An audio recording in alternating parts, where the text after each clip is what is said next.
Enable it in your browser or download Flash Player here. Sorry, you need Flash to play this.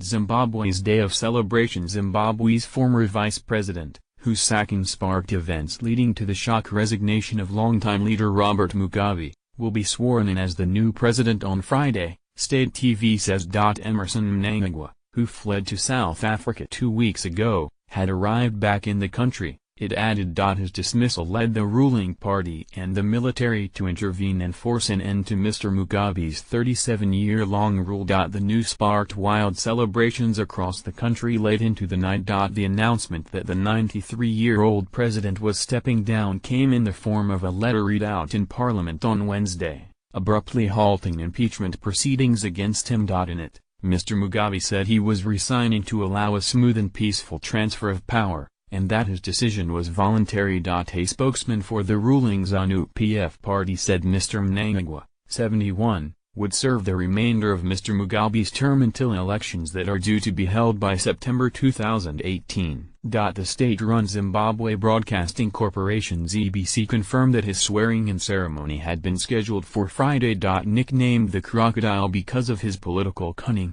Mr. Mnangagwa issued a statement from exile calling on Zimbabweans to unite to rebuild the country.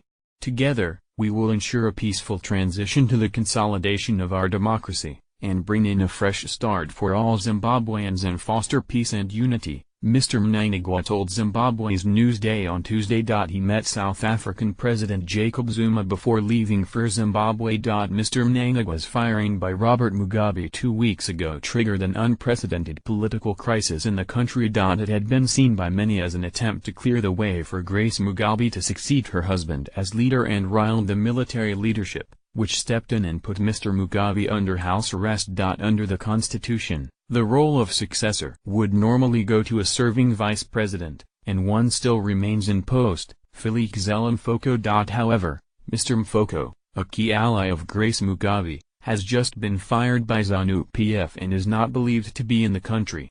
In his absence, the party has nominated Mr. Mnangagwa. The Speaker of Parliament confirmed. Will anything really change? Fergal Keane, BBC Africa editor, Harare. Will Zimbabweans' spirit of unity, this freedom from fear, endure under a new dispensation? I cannot be at all certain. Mr. Mnangagwa is mired in the excesses of the Mugabe era. He was the deposed president's loyal henchman for decades and only struck against him to prevent Grace Mugabe from succeeding to the presidency. This was not a revolution to bring liberal democratic principles into government. It was about power. That said, there are significant pressures on the new leader to embark on a program of meaningful change. The corruption and tyranny of the past will not attract the international financial aid and investment that is needed to rescue the nation's shattered economy. Mr. Mnangagwa will face a strong challenge if he tries to mire Zimbabwe in the despotism of the past.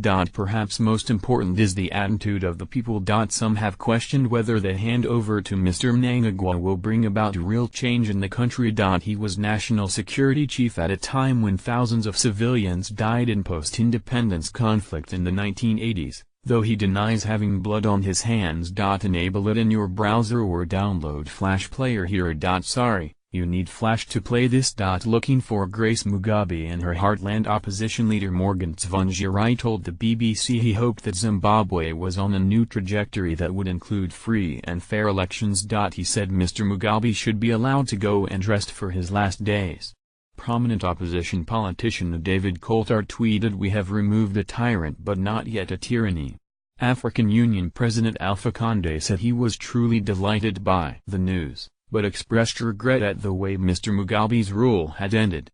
"It is a shame that he is leaving through the back door and that he is forsaken by the parliament," he said. Celebrations in the streets at 93, Mr. Mugabe was, until his resignation, the world's oldest leader.